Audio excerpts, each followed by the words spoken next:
नहीं है, ये पिछे बड़े गूढ़े रहस्य ने। महाराज ने कहा सी भी दिया बत्ती इत्थे जगदा रवे। पौंटा साहब की सेवा भी इन्हां महंतां दे कोल सी, दिल्ली दे गुरुद्वारियां दी सेवा भी महंतां दे कोल सी। इसी तरह ही पाकिस्तान दे विच जो गुरुद्वारे चले गए हैं, ननकाना साहब, पंजा साहब और इस तरह के बहुत सारे इतिहासक गुरुद्वारे, इन्हां दी सेवा जिहड़ी है वो साधु संतां दे कोल, निर्मले या फिर उदासी संतां दे कोल सी। बड़ी अच्छी ये सेवा निभा रहे सन। लेकिन ज्यों ज्यों इन्हां गुरुधामां दे विच धन आउंदा गया है, धन जदों वधदा गया तो फिर धन जिहड़ा है कल्ला नहीं आउंदा है। धन अपने नाल कई चीज़ां नूं लैके आंदा वे। धन कदी भी कल्ला नहीं आएगा। धन नूं माया भी आख्या। माया उसनूं कहंदे जो है ते नहीं है भी सही ते नहीं भी है। महाराजा रणजीत सिंह ने बड़ी अच्छी एक व्योत बनाई सी, क्योंकि महाराजा रणजीत सिंह महाराजा बाद विच सन ते गुरु के सिख पहले सन। सिख पहले सन, महाराजे बाद विच सन। असी गुरु के सिख बाद विच हां ते बाकी सारियां पदवियां साडे कोल पहले ने। असी सिख बाद विच हां। जिस वक्त महाराजा साहब दे दिमाग दे विच सोच आई कि ये जिहड़े महंत ने बड़िया अच्छियां सेवावां कर रहे ने, इन्हां नूं किसे दे अगे हथ ना फैलाना पवे। क्योंकि अगर गुरु घर दा कोई वजीर है, ग्रंथी है या कोई मुख सेवादार है जिहड़ा सेवा करदा पिया है, अगर उन्होंने किसी दे अगे हाथ फैलाना पवे तो मैं समझदा कि ये साडी कौम वास्ते सब तो ज़्यादा शर्म की गल है।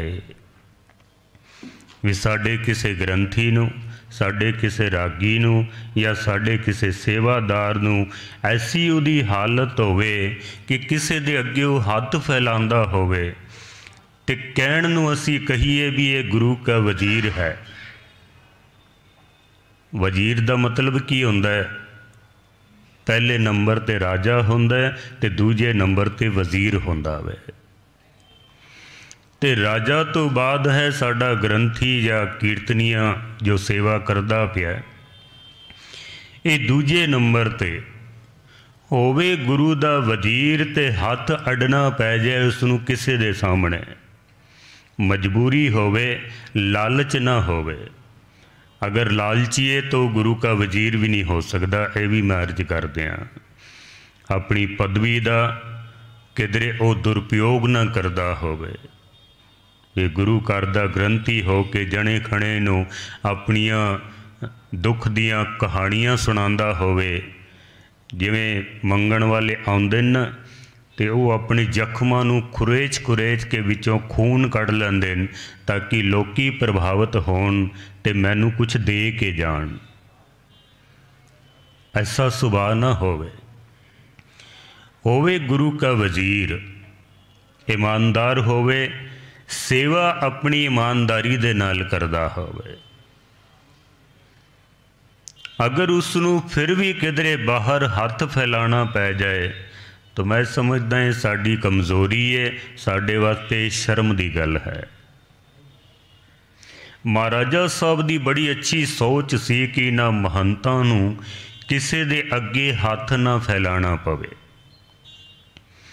दूसरा, गुरुद्वारे दे विच जद कोई सिख आ जाए ना या कोई भी यात्री आ जाए, उस यात्री नूं जिथे रात रुकण वास्ते उन्होंने जगह मिले, उन्होंने पेट भरन वास्ते अन्न भी मिले, लंगर भी मिले। उसनों बड़ी अच्छी सोच सी महाराजा रणजीत सिंह जी की। अजकल असी गुरुद्वारियां दे हालात देखिए ना, बिल्डिंगां बहुत वड्डियां वड्डियां होंदियां ने ते किसी सिख दे रहन वास्ते जगह नहीं होंदी उत्थे।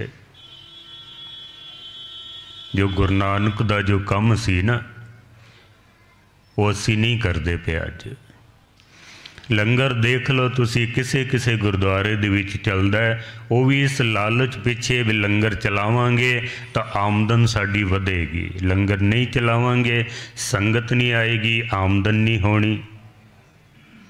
लेकिन गुरु नानक दा ये मकसद नहीं सी। महाराज चाहते सन भी जेड़ा कोई आ जाए ना, उहदे सिर दे उत्ते छां होवे, उहदे पेट दे विच अन्न होवे, बैठ के गुरु दी गोद विच ते गुरबाणी नाल उसदा मन जुड़े।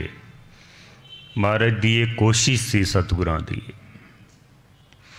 महाराजा रणजीत सिंह जी ने इन्हां जेड़े वड्डे वड्डे गुरुद्वारे सन, इन्हां दे नाम ते बहुत सारियां जगीरां ला दित्तियां भी आमदन होवे, अच्छियां बिल्डिंगां बनन, अच्छा लंगर मिले, आए गए नूं हर तरह की सुविधा मिलती रहे।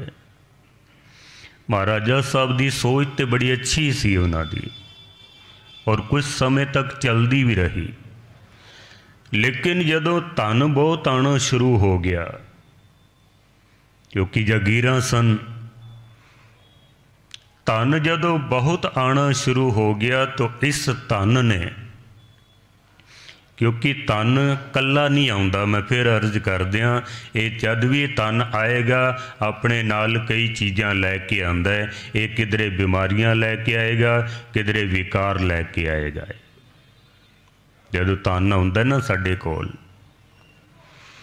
महाराज सच्चे पातशाह जी गुरबाणी दे विच फरमान करते हैं कि जदों बंदे दी जेब दे विचों धन निकल के और उहदे दिमाग दे विच आ जावे, धन साडी जेब विचों निकल के साडे दिमाग दे उत्ते छा जाए, फिर गुरबाणी कहती है कि बंदा अन्ना हो जांदा ते बहरा हो जांदा वे। माया तारी अत अन्ना बोला, शब्द न सुनही बहुरोड़ कचोला। फिर इसनों कुछ दिखाई नहीं देंदा ते इसनों कुछ सुनाई भी नहीं देंदा है। जदों धन साडे जेब दे विचों निकल के साडे दिमाग दे उत्ते छा जावे। बड़ा सुंदर प्रमाण ऋषि मुनिया ने दिता सी, बड़ा सुंदर, कि ये जिहड़ी लक्ष्मी है ना उल्लू की सवारी करती है। दिवाली ते तुसी देखते हो लक्ष्मी की पूजा होती है। लक्ष्मी की सवारी उल्लू है। ऋषि मुनिया ने प्रमाण दिता सी, उल्लू दे उत्ते कदी लक्ष्मी नहीं बैठती, उत्ते छोटा जिहा हुंदा होवे, किवें बैठेगी उहदे उत्ते। एक प्रमाण दिता सी कि जिस मनुख दे सिर दे उत्ते लक्ष्मी आके बैठ जाती है ना, वो बंदा उल्लू बन जाता है। उन्हों दिन की रोशनी दे विच भी कुछ दिखाई नहीं देंदा। उसनों जिहदे दिमाग दे उत्ते लक्ष्मी छा जाती है, उहदी हालत उल्लू वर्गी हो जाती है। गुरु अर्जन देव जी महाराज ते कहंदे ने, जैसे उल्लू रात दे अंधेरे दे विच उडारियां मारदा है ना, जिस बंदे कोल बहुता ही धन आ जांदा है, वो बंदा भी उल्लू की तरह फिर रात दे अंधेरे दे विच विकारां वाले पासे फिर उडारियां मारदा है। वो रे मन मूस बिलामे गर्बत, करतब करत महामुगना, संपत दौल चौल संग चूलत, माया मगन फिरत घुगना। घुगना घुग्गू, घुग्गू कहते ने उल्लू नूं पंजाबी दे विच। महाराज कहते ने जैसे उल्लू रात दे अंधेरे दे विच ये पाप कमांदा है, चिड़ियां दे घोंसलियां विच उन्हां दे बच्चे चुक लिआंदा, किसी दे अंडे चुक लिआंदा वे, कई जीव जंतुओं का ये शिकार करता है। माया धारी बंदा भी उल्लू की तरह रात के अंधकार दे विच ये विकार करेगा। फिर गुरुद्वारे आउण वास्ते इहदे कोल समा नहीं हुंदा ते रात 2-2 बजे तक 4-4 बजे तक क्लबां दे विच, जुए खानियां दे विच, शराब खानियां दे विच फिर ये उल्लू की तरह उत्थे भटकदा रहेगा। ਤੇ ਜੈਸੇ ਉੱਲੂ ਨੂੰ ਸੂਰਜ ਦੀ ਰੋਸ਼ਨੀ ਦੇ ਵਿੱਚ ਦਿਖਾਈ ਨਹੀਂ ਦਿੰਦਾ, ਸੂਰਜਾਂ ਦਾ ਵੀ ਮਹਾਨ ਸੂਰਜ ਹੈ ਗੁਰੂ ਗ੍ਰੰਥ ਸਾਹਿਬ ਜੀ ਮਹਾਰਾਜ, ਜਿਹਦੀ ਹਾਲਤ ਉੱਲੂ ਵਰਗੀ ਬਣ ਜਾਂਦੀ ਹੈ ਨਾ, ਫਿਰ ਉਸ ਨੂੰ ਗੁਰੂ ਦੇ ਸ਼ਬਦ ਦੀ ਰੋਸ਼ਨੀ ਦੇ ਵਿੱਚ ਵੀ ਕੁਝ ਦਿਖਾਈ ਨਹੀਂ ਦਿੰਦਾ ਉਹਨੂੰ। ਮਹਾਰਾਜ ਸੱਚੇ ਪਾਤਸ਼ਾਹ ਜੀ ਗੁਰੂ ਗੋਬਿੰਦ ਸਿੰਘ ਮਹਾਰਾਜ ਕਹਿੰਦੇ ਨੇ ਕਿ 4 ਚੀਜ਼ਾਂ ਜਿਸ ਬੰਦੇ ਦੇ ਕੋਲ ਆ ਜਾਣ ਉਹ ਪਾਪ ਕਰਨ ਤੋਂ ਕਦੀ ਬਚ ਨਹੀਂ ਸਕਦਾ ਹੈ। ਉਹ 4 ਚੀਜ਼ਾਂ ਗੁਰੂ ਗੋਬਿੰਦ ਸਿੰਘ ਮਹਾਰਾਜ ਸਤਿਗੁਰ ਕਹਿੰਦੇ ਨੇ, ਏਕ ਤਰੁਣ ਦੁਤੀਏ ਮਧੀ ਤ੍ਰਿਤੀਏ ਧਨ ਅਰ ਧਾਮ, ਉਹ ਪਾਪ ਕਰਨ ਤੇ ਕਿਉਂ ਬਚੇ, ਬਚੇ ਬਚਾਵੇ ਰਾਮ। ਗੁਰੂ ਗੋਬਿੰਦ ਸਿੰਘ ਮਹਾਰਾਜ ਕਹਿੰਦੇ ਨੇ ਕਿ ਜਿਸ ਬੰਦੇ ਦੇ ਕੋਲ 4 ਚੀਜ਼ਾਂ ਹੋਣ ਨਾ, ਏਕ ਤਰੁਣ, ਇੱਕ ਤੇ ਬੰਦਾ ਜਵਾਨ ਹੋਵੇ, ਦੂਸਰਾ ਉਹਦੇ ਅੰਦਰ ਹੰਕਾਰ ਹੋਵੇ, ਤੀਸਰਾ ਉਹਦੇ ਕੋਲ ਧਨ ਹੋਵੇ, ਚੌਥਾ ਉਹਦੇ ਕੋਲ ਜ਼ਮੀਨ ਜਾਇਦਾਦ ਬੜੀ ਹੋਵੇ। ਜਿਸ ਬੰਦੇ ਕੋਲ ਇਹ 4 ਚੀਜ਼ਾਂ ਹੋਣ ਨਾ, ਮਹਾਰਾਜ ਕਹਿੰਦੇ ਨੇ ਉਹ ਬੰਦਾ ਪਾਪ ਕਰਨ ਤੋਂ ਬਚ ਨਹੀਂ ਸਕਦਾ ਹੈ। ਉਹ ਪਾਪ ਕਰਨ ਤੇ ਕਿਮ ਬਚੇ, ਬਚੇ ਬਚਾਵੇ ਰਾਮ, ਰੱਬ ਹੀ ਉਸ ਨੂੰ ਬਚਾ ਲਵੇ ਤੇ ਬਚਾ ਲਵੇ, ਨਹੀਂ ਤੇ ਮਹਾਰਾਜ ਕਹਿੰਦੇ ਨੇ ਉਹਦਾ ਬਚਣਾ ਬੜਾ ਮੁਸ਼ਕਿਲ ਕੰਮ ਹੈ, ਉਹ ਨਹੀਂ ਬਚ ਸਕਦਾ ਹੈ। ਗੁਰੂ ਤੇਗ ਬਹਾਦਰ ਸਾਹਿਬ ਮਹਾਰਾਜ ਕਹਿੰਦੇ ਨੇ, ਜੋਬਨ ਧਨ ਪ੍ਰਭਤਾ ਕੇ ਮਦ ਮੈਂ ਅਹਨਿਸ ਰਹੇ ਦੀਵਾਨਾ। ਬੰਦਾ ਪਾਗਲ ਹੋ ਜਾਂਦਾ ਹੈ। ਇੱਕ ਤੇ ਜੋਬਨ ਹੋਵੇ, ਧਨ ਹੋਵੇ, ਹੰਕਾਰ ਹੋਵੇ, ਉਹ ਬੰਦਾ ਪਾਪ ਕਰਨ ਤੋਂ ਕਦੀ ਬਚ ਨਹੀਂ ਸਕਦਾ ਹੈ। ਉਹ ਨਹੀਂ ਬਚੇਗਾ। ਧਨ ਬਹੁਤ ਆਉਣਾ ਸ਼ੁਰੂ ਹੋ ਗਿਆ ਇਹਨਾਂ ਗੁਰੂ ਧਾਮਾਂ ਦੇ ਵਿੱਚ। ਜਦੋਂ ਧਨ ਬੜਾ ਆਉਣਾ ਸ਼ੁਰੂ ਹੋ ਗਿਆ ਤੇ ਜਿਹੜੇ ਇਹਨਾਂ ਦੇ ਨਿਤਨੇਮ ਸਨ, ਜੋ ਇਹ ਬੰਦਗੀ ਕਰਦੇ ਸਨ, ਜੋ ਇਹਨਾਂ ਦੇ ਜੀਵਨ ਦਾ ਮਕਸਦ ਸੀ, ਆਪਣੇ ਮਕਸਦ ਤੋਂ ਫਿਰ ਇਹ ਭਟਕ ਗਏ ਹਨ। ਧਨ ਨੂੰ ਨਾ ਇੱਕ ਨਾਮ ਅਸੀਂ ਹੋਰ ਦਿੰਦੇ ਹਾਂ, ਦੌਲਤ। ਦੌਲਤ ਕਿਹਾ ਜਾਂਦਾ ਹੈ ਇਸ ਨੂੰ। ਦੌਲਤ ਦੇ ਅਰਥ ਵੀ ਇਹੀ ਨੇ, 2 ਲੱਤ। ਲੱਤ ਕਹਿੰਦੇ ਨੇ ਜਿਹੜੀ ਸਾਡੀ ਲੱਤ ਹੈ, 2 ਲੱਤ, 2 ਲੱਤਾਂ। ਇੱਕ ਲੱਤ ਤੇ ਉਦੋਂ ਬੰਦੇ ਨੂੰ ਪੈਂਦੀ ਹੈ ਜਿਸ ਵੇਲੇ ਧਨ ਆਉਂਦਾ ਹੋਵੇ, ਔਰ ਇੱਕ ਲੱਤ ਉਸ ਵੇਲੇ ਪੈਂਦੀ ਹੈ ਜਦੋਂ ਧਨ ਜਾਂਦਾ ਹੋਵੇ। ਦੋਨਾਂ ਹੀ ਹਾਲਤਾਂ ਦੇ ਵਿੱਚ ਬੰਦਾ ਪਾਗਲ ਹੋ ਜਾਂਦਾ ਹੋਵੇ। 2 ਲੱਤ। ਮੈਂ ਐਸੇ ਬੜੇ ਲੋਕ ਦੇਖੇ ਨੇ ਜਿਹੜੇ ਪਹਿਲੇ ਜਦੋਂ ਸਾਧਾਰਨ ਜੀਵਨ ਜੀ ਰਹੇ ਸਨ ਤੇ ਬੜਾ ਵਧੀਆ ਉਹਨਾਂ ਦਾ ਪਵਿੱਤਰ ਜੀਵਨ ਸੀ। ਗੁਰਦੁਆਰੇ ਆਉਂਦੇ ਸਨ, ਬਾਣੀ ਪੜ੍ਹਦੇ ਸਨ, ਗੁਰੂ ਦੀਆਂ ਗੱਲਾਂ ਕਰਦੇ ਸਨ, ਸਤ ਸੰਗਤ ਕਰਦੇ ਸਨ। ਧਨ ਆ ਗਿਆ, ਕਹਿੰਦੇ ਨੇ ਹੁਣ ਸਾਡੇ ਕੋਲ ਟਾਈਮ ਹੀ ਨਹੀਂ ਹੈ। ਬਿਲਕੁਲ ਕਿਵੇਂ ਆਈ ਹੈ ਹੁਣ? ਤੇ ਹੁਣ ਟਾਈਮ ਕਿੱਥੇ ਖਰਚ ਹੁੰਦਾ ਪਿਆ? ਹੁਣ ਪੈਸਾ ਕੋਲ ਹੈ ਜਾਂ ਤੇ ਆਵਾਰਾ ਗਿਰਦੀ ਘੁੰਮਣ ਫਿਰਨ ਵਿੱਚ ਟਾਈਮ ਜਾਂਦਾ ਪਿਆ। ਮੌਲ ਵੀ ਚਲੇ ਗਏ, ਪਿਕਚਰਾਂ ਦੇਖਣ ਚਲੇ ਗਏ, ਸ਼ਰਾਬ ਖਾਨਿਆਂ ਵੀ ਚਲੇ ਗਏ, ਜੂਏ ਖਾਨਿਆਂ ਦੇ ਵੀ ਚਲੇ ਗਏ। ਹੁਣ ਇਸ ਤਰ੍ਹਾਂ ਸਮਾਂ ਬਰਬਾਦ ਹੁੰਦਾ ਪਿਆ। ਦੋਨਾਂ ਹੀ ਹਾਲਤਾਂ ਦੇ ਵਿੱਚ ਬੰਦਾ ਪਾਗਲ ਹੋ ਜਾਂਦਾ। ਚਲੋ ਇੱਕ ਵਿਦਵਾਨ ਦੀਆਂ ਪੰਕਤੀਆਂ ਹੋਰ ਸਰਵਣ ਕਰਾ ਦਿਆਂ ਮੈਂ। ਕਹਿੰਦੇ, ਕਨਕ ਕਨਕ ਤੇ 100 ਗੁਣੀ, ਮਾਦਕ ਤਾਂ ਅਧਿਕਾਏ। ਕਨਕ ਸੋਨੇ ਨੂੰ ਕਹਿੰਦੇ ਨੇ। ਇੱਕ ਕਨਕ ਜਿਹੜਾ ਤਤੂਰੇ ਦਾ ਦਰਖਤ ਹੁੰਦਾ ਹੈ ਨਾ, ਉਹਨੂੰ ਇੱਕ ਗੋਲ ਫਲ ਲੱਗਦਾ ਹੈ, ਥੋੜ੍ਹੇ ਥੋੜ੍ਹੇ ਕੰਡੇ ਵੀ ਹੁੰਦੇ ਨੇ ਉੱਤੇ, ਉਸ ਨੂੰ ਵੀ ਕਨਕ ਕਿਹਾ ਜਾਂਦਾ ਹੈ।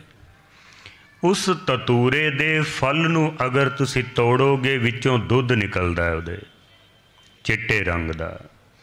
ਜਿਹੜਾ ਬੰਦਾ ਉਸ ਦੁੱਧ ਨੂੰ ਪੀ ਲਵੇ, ਉਹ ਬੰਦਾ ਪਾਗਲ ਹੋ ਜਾਂਦਾ ਹੈ, ਉਹਦੀ ਮੌਤ ਵੀ ਹੋ ਸਕਦੀ ਹੈ।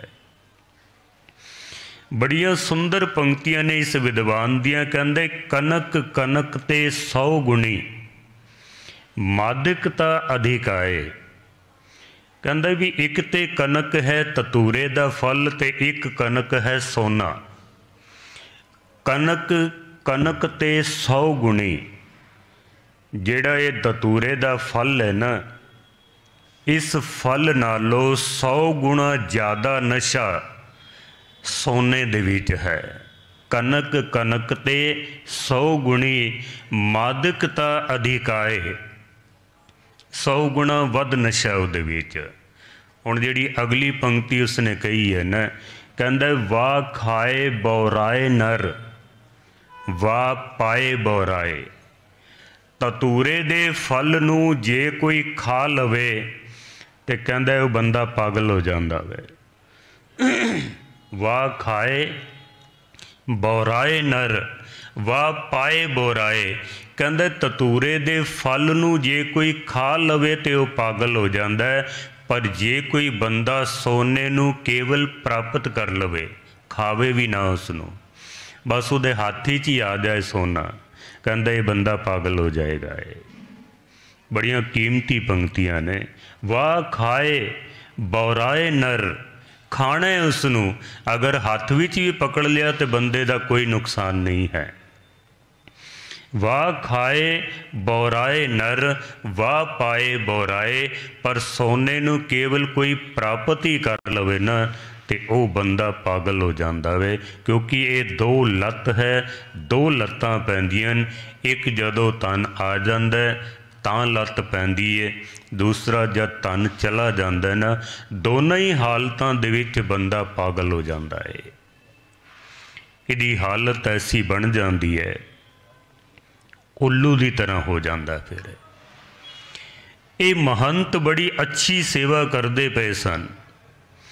ਗੁਰੂ ਗ੍ਰੰਥ ਸਾਹਿਬ ਦਾ, ਮਹਾਰਾਜ ਦਾ ਅਦਬ ਸੀ ਇਹਨਾਂ ਦੇ ਅੰਦਰ, ਭੈ ਸੀ ਇਹਨਾਂ ਦੇ ਅੰਦਰ। ਬਾਣੀ ਪੜ੍ਹਦੇ ਸਨ, ਸਿਮਰਨ ਕਰਦੇ ਸਨ, ਪ੍ਰਚਾਰ ਕਰਦੇ ਸਨ। ਪਰ ਜਿਉਂ-ਜਿਉਂ ਮਾਇਆ ਆਣੀ ਸ਼ੁਰੂ ਹੋਈ ਨਾ, ਤਾਂ ਨਾਲ ਫਿਰ ਵਿਕਾਰ ਵੀ ਆਣੇ ਸ਼ੁਰੂ ਹੋ ਗਏ ਨੇ ਇਹਨਾਂ ਦੇ। ਅੱਜ ਵੀ ਗੁਰਦੁਆਰਿਆਂ ਦੇ ਵਿੱਚ ਅਗਰ ਕੋਈ ਲੜਾਈਆਂ ਹਨ ਤੇ ਉਹ ਧਨ ਦੀਆਂ ਲੜਾਈਆਂ ਨੇ, ਦੂਜੀ ਕੋਈ ਲੜਾਈ ਨਹੀਂ ਹੈ ਇੱਥੇ। ਬੰਦਾ ਸੇਵਾ ਵੀ ਉੱਥੇ ਹੀ ਕਰਨੀ ਚਾਹੁੰਦਾ ਜਿੱਥੇ ਗੋਲਕ ਜ਼ਿਆਦਾ ਹੋਵੇ। ਜਿਨ੍ਹਾਂ ਗੁਰਦੁਆਰਿਆਂ ਦੇ ਵਿੱਚ ਆਮਦਨ ਨਹੀਂ ਹੈ, ਗੋਲਕ ਨਹੀਂ ਹੈ, ਉੱਥੇ ਕੋਈ ਲੜਾਈ ਨਹੀਂ ਹੈ। ਤੁਸੀਂ ਦੇਖ ਸਕਦੇ ਹੋ ਲੜਾਈਆਂ ਇੱਥੇ ਹੀ ਨੇ ਜਿੱਥੇ ਆਮਦਨ ਜ਼ਿਆਦਾ ਹੈ, ਜਿੱਥੇ ਧਨ ਜ਼ਿਆਦਾ ਹੈ। ਇਹ ਜਿਹੜੇ ਮਹੰਤ ਸਨ ਇਹ ਵਿਕਾਰੀ ਹੋ ਗਏ। ਵਿਕਾਰੀ ਐਸੇ ਹੋ ਗਏ ਕਿ ਇਹਨਾਂ ਦੀ ਮੱਤ ਮਾਰੀ ਗਈ ਹੈ। ਗੁਰੂ ਗੋਬਿੰਦ ਸਿੰਘ ਮਹਾਰਾਜ ਦੀਆਂ ਇੱਕ ਪੰਕਤੀਆਂ ਮੈਂ ਹੋਰ ਸਰਵਣ ਕਰਾ ਦੇਣਾ, ਕਿਉਂਕਿ ਮੈਂ ਥੋੜਾ ਆਧਾਰ ਬਣਾਉਂਦਾ ਪਿਆ ਕਿ ਇਹ ਸਿਲਸਿਲਾ ਵਿਗੜਾ ਕਿੱਥੋਂ ਹੈ, ਆਖਿਰ ਕਿਉਂ ਇਹ ਮਹੰਤ ਭ੍ਰਸ਼ਟ ਹੋ ਗਏ ਨੇ। ਗੁਰੂ ਗੋਬਿੰਦ ਸਿੰਘ ਮਹਾਰਾਜ ਕਹਿੰਦੇ ਨੇ ਕਿ ਪਾਪ ਕਰੇ ਪਰਮਾਰਥ ਕੇ ਵਸ, ਤਹ ਪਾਪਨ ਤੇ ਪੁਨ ਪਾਪ ਲਜਾਵੇ। ਜਦੋਂ ਬੰਦਾ ਪਰਮਾਰਥ ਦੇ ਰਸਤੇ ਦੇ ਉੱਤੇ ਪਾਪ ਕਰਦਾ ਨਾ, ਤਾਂ ਮਹਾਰਾਜ ਕਹਿੰਦੇ ਨੇ ਵਿਚਾਰੇ ਪਾਪ ਵੀ ਸ਼ਰਮਸਾਰ ਹੋ ਜਾਂਦੇ ਹਨ। ਪਰਮਾਰਥ ਦੇ ਰਸਤੇ ਦੇ, ਧਰਮ ਦੇ ਰਸਤੇ ਤੇ ਜਦੋਂ ਕੋਈ ਬੰਦਾ ਪਾਪ ਕਰਨ ਲੱਗ ਪਵੇ, ਗੁਰੂ ਦੀ ਗੋਲਕ ਜਿਨ੍ਹਾਂ ਕੰਮਾਂ ਵਾਸਤੇ ਸਤਿਗੁਰਾਂ ਨੇ ਸਾਨੂੰ ਬਖਸ਼ੀ ਸੀ, ਉਹ ਕੰਮ ਨਾ ਕਰਕੇ ਆਪਣੀ ਜੇਬ ਵਿੱਚ ਪਾਉਂਦਾ ਹੋਵੇ ਜਾਂ ਆਪਣੇ ਇਲੈਕਸ਼ਨ ਵਾਸਤੇ ਖਰਚ ਕਰਦਾ ਹੋਵੇ, ਤਾਂ ਮਹਾਰਾਜ ਕਹਿੰਦੇ ਨੇ ਪਾਪ ਵੀ ਲਜਾਇਮਾਨ ਹੋ ਜਾਂਦੇ ਨੇ। ਫਿਰ ਬੜੀ ਅੱਛੀ ਇਹ ਸੇਵਾ ਕਰਦੇ ਪਏ ਸਨ, ਪਰ ਧਨ ਬਹੁਤ ਆ ਗਿਆ, ਮਤੀ ਇਹਨਾਂ ਦੀ ਭ੍ਰਸ਼ਟ ਹੋ ਗਈ। ਪੰਜਾਬੀ ਦੀ ਤਾਂ ਇੱਕ ਕਹਾਵਤ ਹੀ ਮਸ਼ਹੂਰ ਹੋ ਗਈ ਵੀ ਲੰਗਰ ਦੀਆਂ ਰੋਟੀਆਂ ਤਿੰਨ ਕੰਮ ਕਰੇਣ, ਮੱਤ ਮਾਰਨ ਹੱਡ ਗਾਲਣ, ਕੰਮ ਕਰਨ ਨਾ ਦੇਣ। ਗੁਰਦੁਆਰੇ ਦਾ ਧਾਨ ਖਾਣਾ ਕੋਈ ਸੌਖਾ ਕੰਮ ਨਹੀਂ ਹੈ। ਬਾਬਾ ਆਨੰਦ ਸਿੰਘ ਜੀ ਮਹਾਰਾਜ ਕਿਆ ਕਰਦੇ ਸਨ, ਕੋਈ ਬੰਦਾ ਅਗਰ ਗੁਰਦੁਆਰੇ ਦਾ ਇੱਕ ਪ੍ਰਸ਼ਾਦਾ ਛਕਦਾ ਹੈ ਨਾ, ਉਹ ਕਮ ਸੇ ਕਮ 2 ਪਾਠ ਜਪਜੀ ਸਾਹਿਬ ਦੇ ਕਰੇ ਉਹਨੂੰ ਹਜਮ ਕਰਨ ਵਾਸਤੇ। ਤੇ ਜਿਹੜੇ ਬਿਲਕੁਲ ਵਿਹਲੇ ਹੀ ਬਹਿ ਕੇ ਖਾਂਦੇ ਹੋਣ ਤੇ ਫਿਰ ਮੱਤ ਮਾਰੇ ਹੱਡ ਗਾਲੇ, ਕੰਮ ਕਰਨ ਨਾ ਦੇਣ, ਫਿਰ ਇਹੀ ਲੰਗਰ ਸਾਡੇ ਵਾਸਤੇ ਵਿਕਾਰ ਪੈਦਾ ਕਰਦਾ ਹੈ। ਕਿਉਂਕਿ ਪੂਜਾ ਦਾ ਧਾਨ ਜੇ ਤੇ ਬੰਦਾ ਇਮਾਨਦਾਰੀ ਨਾਲ ਖਾਂਦਾ ਤੇ ਫਿਰ ਤੇ ਠੀਕ ਹੈ, ਉਹ ਫਿਰ ਤੇ ਅੰਮ੍ਰਿਤ ਦਾ ਕੰਮ ਕਰਦਾ ਹੈ। पर जे किधरे बदनीयती दे नाल खांदा ना तो फिर यही साडे वास्ते जहर बन जांदा वे। इन्हां दी मति भ्रष्ट हो गई। गुरु तेग बहादुर साहब महाराज जदों प्रगट होए ने गुरु बन के, नौवें गुरु नानक गुरु लाधो रे जदों महाराज प्रगट हो गए, गुरियाई दा तिलक भी दे दिता।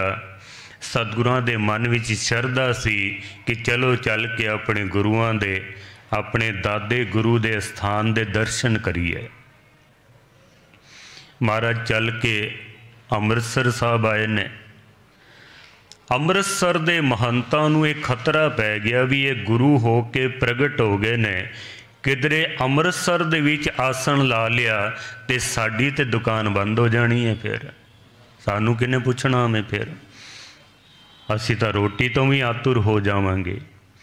साडा इतिहास कहता है कि इन्हां महंतां ने गुरु तेग बहादुर साहब महाराज नूं अंदर नहीं वड़न दिता और ड्योढ़ी दे दरवाजे बंद कर दिते हैं। इन्होंने सतगुरां नूं थड़ा साहब दे उत्ते जाके बहना पिया। उत्थे महाराज की रसना तो ये बचन निकले हैं कि नह मसंद तुम अमृत सरिए, अंतर तृष्णा अंदरों सड़िए। ये सारे अमृतसर वास्ते नहीं है। कई लोग एवं कह देंगे ने कि अमृत सरिए अंदरों सड़िए, ऐसा नहीं है। पूरियां पंक्तियां पढ़नियां चाहिए। नह मसंद तुम अमृत सरिए, ए मसंदो जेड़े तुसी अमृतसर साहब दे मसंद हो ना, तुसी मसंद नहीं हो। क्यों? अंदर तृष्णा, तुहाडे अंदर तृष्णा है ते अंदरों तुसी सड़े हुए हो। महाराज नूं बैठण नहीं दिता इन्होंने, अंदर वड़न नहीं दिता है। अमृतसर साहब दा इन्हां महंतां दे कोल सारा इन्हां दा कारोबार जो सार संभाल सी इन्हां महंतां दे कोल सी। सतगुरां नूं अंदर नहीं वड़न दिता ते बाकी संगत नाल की कुछ करदे होणे ने तुसीं आपे अंदाजा ला सकदे हो। रागियां नूं कीर्तन नहीं सी करन दिता जांदा, अपनी मर्जी दे शब्द पढ़ाते सन। मैं तो इत्थों तक पढ़िया कि दरबार साहब दे अंदर ये महंत गद्दा ला के ना ते गुरु ग्रंथ साहब महाराज दे नाल बैठते सन उत्थे श्री हरमंदर साहब दे विच। और हरमंदर साहब दे चारों तरफ इत्थों तक कि श्री हरमंदर साहब दे अंदर भी इन्हां महंतां ने ब्राह्मणवाद नूं फैलांदियां होइयां गणेश की मूर्ति उत्थे स्थापन कर ली सी। इन्हां ने जिहड़ा बेर बाबा बुढ़ा साहब जी है ना, इस बेर दे कोल एक दुर्गा की मूर्ति बनाई सी और उहदे सामने गुरु गोबिंद सिंह महाराज की मूर्ति बनाई कि गुरु गोबिंद सिंह महाराज दुर्गा कलों वर मंगदे पे ने। चारों पासे अमृतसर साहब दे मूर्तियां की स्थापना हो चुकी सी और करण वाले ये महंत सन। अगे चल के तरन तारण साहब का जो महान अस्थान है, गुरु अर्जन देव महाराज ने अपने हत्थां दे नाल इन्हां स्थानां नूं बनाया सी। इत्थों दा कब्जा भी, इत्थों दी सेवा भी महंतां दे कोल सी। इन्हां महंतां ने इतने विकार इन्हां दी जिंदगी दे विच आ गए कि जिस गुरुद्वारा साहब दे विचों आसा दीवार दे कीर्तन दी धुन आउंदी सी, जिस हरमंदर साहब दे विच तरन तारण विच रहरास साहब दी बाणी पढ़ी जाती सी, आरती पढ़ी जाती सी, कीर्तन सोहला पढ़िया जाता सी, उसे ही गुरुद्वारा साहब की ड्योढ़ी दे विच ये महंत कंजरियां नूं नचा के ते उन्हां दे नाच देखते सन। उत्थों नच्चण दियां, घुंघरूआं दियां, तबले ते वाजे दियां, गंदे गीतां दियां उत्थों आवाज़ां आंदियां सन। रागियां नूं कीर्तन नहीं सी करन दिता जांदा, कोई बोल नहीं सी सकदा, कथा नहीं किसी नूं नहीं सी करन दिती जांदी। और ये इतने बिगड़ चुके सन कि जिहड़ियां इस्त्रियां बच्चियां शाम दे वक्त गुरुद्वारा साहब तरन ताਰਨ ਦੇ ਵਿੱਚ ਮੱਥਾ ਟੇਕਣ ਆਉਂਦੀਆਂ ਸਨ। ਇਹ ਮਹੰਤ ਤੇ ਮਹੰਤ ਦੇ ਗੁੰਡੇ ਇਹਨਾਂ ਇਸਤਰੀਆਂ ਦੇ ਨਾਲ, ਸਾਡੀਆਂ ਧੀਆਂ ਭੈਣਾਂ ਦੇ ਨਾਲ ਸਰੇਆਮ ਛੇੜਖਾਨੀ ਕਰਿਆ ਕਰਦੇ ਸਨ। ਕਈਆਂ ਨੂੰ ਤੇ ਚੁੱਕ ਕੇ ਲੈ ਜਾਂਦੇ ਸਨ। तरन तारण साहब दे विच सरोवर दे पानी दे विच शाम दे वक्त शराब दियां बोतलां ठंडियां करके और परिक्रमा दे विच बैठ के ते शराबां दियां महफिलां लगदियां सन। जिहड़ी गुरु ग्रंथ साहब महाराज दी बाणी दा उपदेश है ना भी जित पीते मत दूर होवे, बरल पवे विच आए, अपना पराया ना पछाणे, खसमो तक्के खाए। जो गुरु ग्रंथ साहब महाराज दा उपदेश सी कि गुड़ कर ज्ञान ध्यान कर तावे, कर करनी कस पाइए, पाठी पवन प्रेम का पोचा, इतरस अमियो चुआइए, बाबा मन मतवारो, नाम रस पीवे, सहज रंग रच रहया, अहनिस बनी प्रेम लिव लागी, शब्द अनाहद गहिया। जो सतगुरां ने उपदेश दिता सी ना कि सिख ने शब्द दा रस पीना है, परमेश्वर दे नाम दी शराब पीनी है। ये उसनूं भुला के सरोवर दे विच शराब दियां बोतलां ठंडियां करके तपीया करदे सन। ते जदों बंदा शराब पी लैंदा ना ते फिर शराब दे जिहड़े अर्थ कीते जांदे ना, शर आब, आब कहंदे ने पानी नूं, शर कहंदे ने शरारत नूं। ऐसा पानी जिन्हों पींदियां ही शरारत सुझदी होवे। चंगे भले बंदे नूं अगर 2 घुट शराब पिला दी जावे ना, बंदा शर्मो हया छोड़ के ऐसे कम कर जांदा है कि सारे समाज वास्ते कलंक पैदा कर दिंदा है। शराब ऐसी चीज़ है।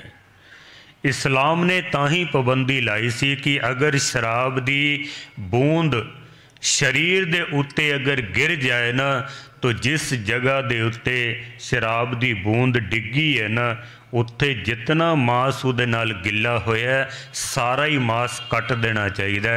शराब इतनी भैड़ी चीज़ है। ये गुरुद्वारियां दे विच बैठ के पींदे सन। तो जदों शराब पींदे सन तो अंदर शरारतां भी सुझदियां सन। फिर जो मर्जी दे विच आवे उही करदे सन। इत्थे कीर्तन नहीं सी करन दिता जांदा। भाई लक्ष्मण सिंह जी तारोवाल तो चल के तरन तारण साहब दे दर्शन करन आए। कुछ नाल इन्हां दे संगत भी सी। कीर्तन करना चाहिया पर महंता ने कीर्तन करन नहीं दिता उन्हां नूं, बल्कि बोल कबोल बोल के तक्के मार के गुरुद्वारे तो बाहर कढ़ दिता। इत्थे ही एक भाई संत सिंह है जिसनों कथा करन दा शौक सी। जदों भाई लक्ष्मण सिंह जी नूं कढ़ दिता ना, कीर्तन नहीं करन दिता, बीबियां दी बेपत्ती कीती जांदी सी। ये कथा करदे सन। एक दिन कुछ संगत नूं इकट्ठा करके इन्हां ने प्रचार किया भी ये जुल्मो सितम असी कित्थों तक बर्दाश्त करते रवांगे, सानू इहदे खिलाफ आवाज़ उठानी चाहिए है और सानू अमृतपान करना चाहिए। 5 ककार धारण करने चाहिए ने, गुरु की रहत मर्यादा रखनी चाहिए है, गुरु ग्रंथ साहब दे नाल जुड़ना चाहिए ताकि असी ऐसे जुल्मां दा मुकाबला कर सकीए। किसी तरीके सारे एकजुट होवो ते इन्हां महंतां नूं इन्हां गुरुद्वारियां दे विचों बाहर कड्डो। कथावाचक सी उन्हें कथा की। जदों अमृत की गल की ना, रहत मर्यादा की गल की, महंतां नूं गुरुद्वारा साहब तो कड्ढण की गल की, ते फिर महंत कित्थे बर्दाश्त कर सकते सन। शाम दे वक्त उसे दिन शाम नूं भाई संत सिंह दा 6 साल दा बच्चा ते 13 साल दी बच्ची सी। उन्हां दी दोनों भैन भरा एक दूजे का हाथ पकड़िया ते तरन तारण साहब जो गुरुद्वारा है उत्थे मत्था टेक के गुरु ग्रंथ साहब महाराज की परिक्रमा करके जद इस सरोवर की परिक्रमा करन लगे ने ते सरोवर दे विच जो परिक्रमा है उस परिक्रमा दे विच महंत दे गुंडे शराब पींदे पे सन। एक ने आख्या भी ये वो बच्चे ने संत सिंह जी ने कथा की ना अमृत का प्रचार किया वे, ये उससे ही संत सिंह दे बच्चे ने। अज इसनूं दसीए भी अमृत का प्रचार किवें कीता जांदा है। कहंदे ने उस 6 साल दे बच्चे नूं पहले इन्हां ने मार कुट कीती, रोंदे होए कुरलांदे होए उस बच्चे दे पेट दे नाल एक वड्डा पत्थर बन के तरन तारण साहब दे सरोवर दे विच डोब के उसनूं मार दिता वे। 6 साल दे बच्चे नूं इन्हां नूं जरा तरस नहीं आया है। जिहड़ी 13 साल दी बच्ची सी ना उस बच्ची नूं चुक के दर्शनी ड्योडी दे विच लै गए और उस बच्ची दे नाल इन्हां ने कुकर्म कीता, उहदे जीवन नूं उहदे सत नूं इन्हां ने भंग कर दिता वे। बच्ची विचारी रोंदी होई जदों अपने प्यो कोल गई ना ते अपने पिता दी छाती दे नाल लग के जिस वेले रोई है ते उन्हें आख्या भी बापू तू तो सानू कथा सुनाना है कि सिख वो है जिहड़ा बगानियां धीआं दी इज्जत बचाउण वास्ते अपनी जान तक कुर्बान कर देंदे ने। मेरी तां गुरु घर दे विच ही पत लुटी गई है, मैं की करां दस। कितना दुख उस पिता नूं होया होना है। ये महंत इतने विगड़ चुके सन। अकाल तख्त साहब ते जिस वक्त मीटिंग हुई है, क्योंकि उस उन्हां दिनां दे विच श्रोमणी कमेटी जिहड़ी है ये होंद दे विच आई, अकाली लहर वो भी होंद दे विच आई, गुरुद्वारा सुधार लहर शुरू हो चुकी सी। श्री हरमंदर साहब नूं आज़ाद करवा लिया गया सी, क्योंकि हरमंदर साहब दे विच भी घटनावां वापरदियां ने। कुछ मजहबी सिख या इंज कह लो तुहाडी समझ वास्ते मैं कह दियां कि जिन्हां नूं नीवीं जात दा समझिया जांदा सी, उन्होंने जलियांवाला बाग दे विच जदों समागम होया, कथा हुई, कीर्तन हुई ते अमृत संचार दा प्रोग्राम सी, भाई महताब सिंह ने उत्थे अमृत छकिया वे, जिन्हां नूं असीं नीवीं जात दा कहने आ। हालांकि गुरु नानक दे घर विच कोई नीवीं जात दा है नहीं है। गुरु नानक साहब ने ते सारा जिहड़ा संसार दा मसला सी ना, महाराज ने सारा इस नूं हल कर दिता कि एक परमात्मा दी बनाई हुई सारी खलकत है, एक ओंकार, सब एक परमात्मा दे बनाए हुए हैं। अगे जात न जोर है, अगे जियो नवें, जिनकी लेखे पत पवे चंगे से ही के। जात का गर्भ न करियो मूर्ख गवारा। महाराज ने तो कह दिता भी जात का गर्भ न करी तू, क्योंकि सब एक परमात्मा दे, एक ओंकार, सब एक परमात्मा की औलाद हैं। कीता पसाओ एको कवाओ, तिसते होए लख दरियाओ। जदों ये कुछ जिन्होंने नीवीं जात का कहते ने, इन्हों ने अमृत छकिया, बड़े खुश होए, 5 ककार धारण किए, मन विच शरधा पैदा हुई, क्यों ना असी कड़ा प्रसाद लैके भेटा करिए ते नाल अरदासा करिए कि साडी चढ़दी कला वास्ते अरदास होवे। कहंदे ने इन्हां महंतां ने ये जिहड़े अमृत छक के आए सन, इन्हां दी अरदास करन तो इनकार कर दिता और कह दिता कि तुहाडी देग हरमंदर साहब दे विच प्रवान नहीं हो सकती, क्योंकि तुसी नीवीं जात दे हो। उत्थे खालसा कॉलेज दे एक प्रोफैसर सन, उन्होंने बड़ा समझाने की कोशिश की कि गुरु अर्जन देव जी ने हरमंदर साहब दे 4 दरवाजे रखे ने और सतगुरां दा ये उपदेश सी कि खत्री ब्राह्मण शूद वैश्य उपदेश चौह वर्ना को सांझा। चारे मजहबां दे लोग चारे दिशावां तो हर पल हर घड़ी किसी भी वक्त गुरु ग्रंथ साहब की हजूरी विच पहुँच सकते हैं। उन्हां दी अरदास की जा सकती है। गुरु ग्रंथ साहब जी प्रवान करते हैं। गुरु ग्रंथ साहब का पहला अखर एक है, पर इन्हां महंतां ने इनकार कर दिता।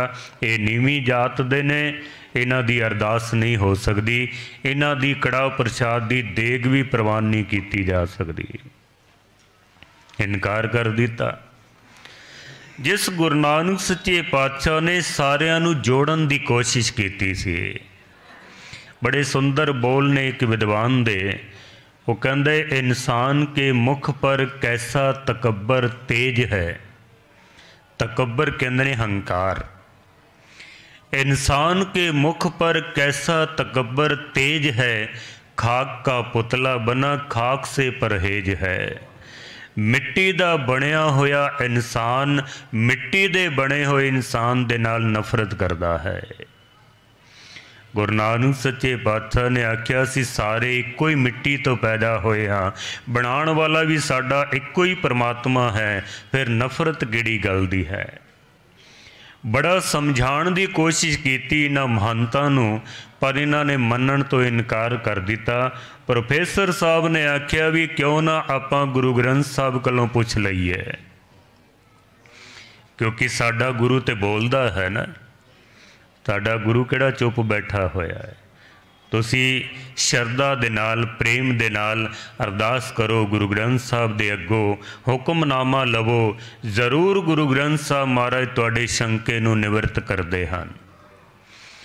प्रोफेसर साहब ने आख्या भी आपां अरदास करने हाँ, गुरु ग्रंथ साहब महाराज दा वाक लवांगे। जे सतगुरां ने इनकार कर दिता तो फिर असीं इन्हां नूं बाहर कढ देंगे। उस वक्त ग्रंथी सन भाई गुरबचन सिंह जी, उन्होंने अरदास की ताबियां बैठ के गुरु ग्रंथ साहब महाराज दे जिस वक्त हुक्मनामा लिया ना, तो फिर हुक्मनामा आया कि निगुनिया नूं आपे बख्श लवे, आपे सेवा लाए। भी साडा गुरु ते वो है जो कितना ही कोई गुनाहगार गुरु की गोद दे विच आ जाए ना, उन्होंने भी बख्श के ते अपनी सेवा दे विच ला लैंदा है। कहते ने जदों ये पूरा हुक्मनामा पढ़िया गया, जितने उत्थे सिख सन उन्हां सारे सिखां ने जकारे छड़ने शुरू कर दिते। सतगुरां ने प्रवान कर लिया। जिस वक्त उत्थों सिख चल के ते अकाल तख्त साहब ते आए, ते अकाल तख्त साहब बिल्कुल सुन्ना पिया होया सी, उत्थे कोई महंत नहीं सी। उत्थों दियां जो सेवावां ने वो भी सब अधूरियां पईयां होईयां सन। सिखां ने फैसला किया कि हुण सानू गुरुद्वारा साहब नूं आज़ाद कराना चाहिए। श्री हरमंदर साहब जी नूं आज़ाद कराया।